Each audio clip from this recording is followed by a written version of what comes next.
विषय पढ़े और 14 विषय पढ़ने के बाद अस्त्र शस्त्र में ज्ञान प्राप्त किया। अस्त्र शस्त्र में निपुणता उनको तीरंदाजी में रही। बड़ा सूक्ष्म मैं आपको बता रहा हूँ अब मैं। और बहुत युद्ध लड़े, विस्तार किया अपने राज्य का, गुजरात का, लाहौर का, बहुत से जिक्र इसमें आते हैं। लाहौर का राजा भी पृथ्वीराज खानदान का रहा और नेपाल का राजा भी पृथ्वीराज खानदान का रहा। अगर आप में से किसी को ज्ञान हो और किसी बात का तो ज्ञान वृद्धि कर सकते हैं। हुआ क्या, ये सारा कुछ करते ही वो आदमी होता ना कहाँ तो हम लगता है ज़्यादा नहीं हो गया भी आपका।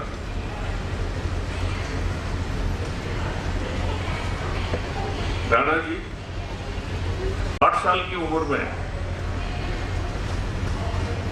कंवरों के हम बड़े आभारी हैं, 8 साल की उम्र में अरंगपाल तोमर ने पृथ्वीराज चौहान को अपना उत्तराधिकारी घोषित कर दिया। कन्नौज के राठौड़ वहां से चले, उसके बाद कन्नौज के राठौड़, फिर गुजरात के राजा और फिर आपके जम्मू के राजा, ये विभिन्न युद्धों में उनके साथ रहे। यहाँ मैं एक कहानी अगर आपको सुना दूं, लंबी हो जाएगी, ये कहते हैं लंबी हो जाएगी। 6 बार वो हारे, गौरी हारे और माफी मांगकर चले गए। 7वीं बार उनको गद्दारों की मदद से पकड़ लिया गया, वहां ले जाया गया। वहां जब भी उनको पेश किया जाता तो आंख पिला के बात करते थे। गौरी को उस पर एतराज हुआ तो कहने लगे भी राजपूतों की आंखें जीते जी नीचे नहीं झुकती। कहने लगे नहीं झुकती तो गर्म सलाखों से इसकी आंखें निकालो। आंखें निकाली, चंद्रप्रदायी वाली बात हुई। चंद्रप्रदायी ने उनको पिंगल भाषा में कुछ और लिखा था, मगर रूपांतर जो हुआ है 4 5 24 के अंगुल अष्ट प्रमाण ताव पर सुल्तान है मत्सू को जवान।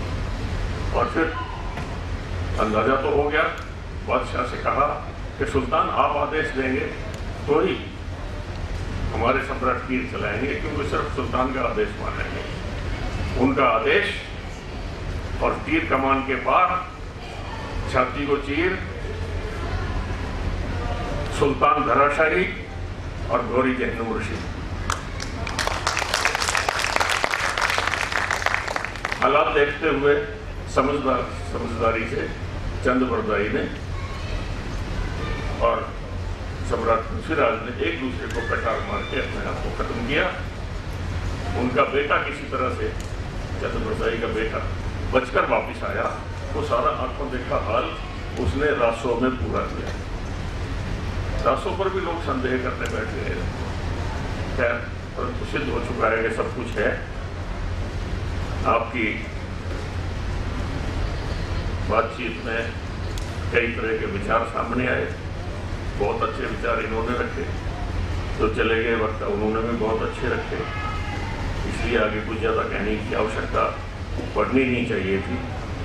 मगर बीच में 1-2 विचार मुझे भी आ गए कि इतना उत्साह जो देखते ही बनता है।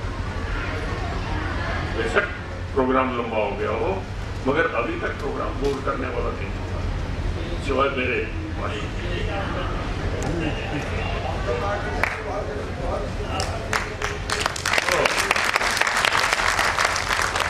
इन लड़कों के लिए तो मैं एक ही बात कहूंगा, आजकल के दौर में भी हमको है भारत मिले, आंधियों में प्यार का दीपक जलाते आदमी।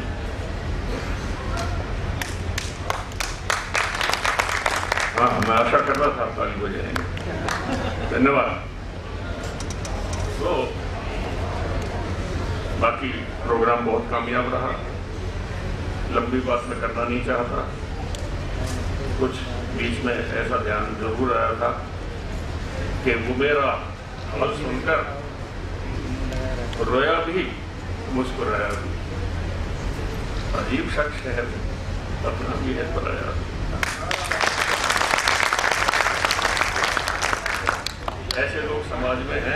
जिनसे सतर्क रहने की आवश्यकता तो है, अपने भी हैं पराए हैं, मगर ये लड़के सबको संभाल के चल पड़ेंगे। मुझे पूरा विश्वास है आप सबका आभारी हूँ कि आपने ऐसे टाइम पे मुझे रिस्पॉन्सिबिलिटी दिए।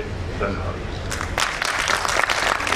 रविंदर जी, मैं निवेदन करूंगा हमारे मुख्य अतिथि जी और सभी अतिथि जी एक बार मंच पे आ जाए। अनिल प्रताप जी भी प्लीज सर।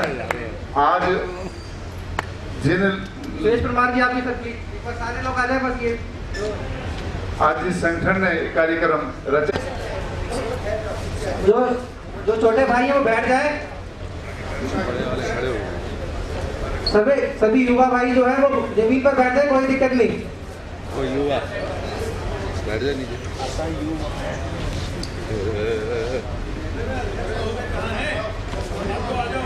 जाओ भाई साहब जाओ, जाओ फोटो आ जाएगा, जाओ।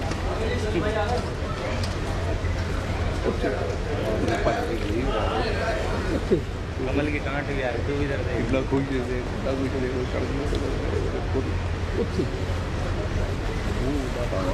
नहीं आ रहा।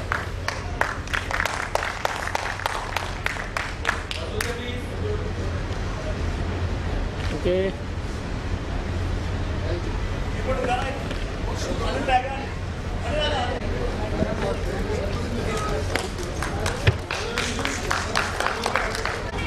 तो लपेटा हुआ है जाओ गिफ्ट ले लो। हाँ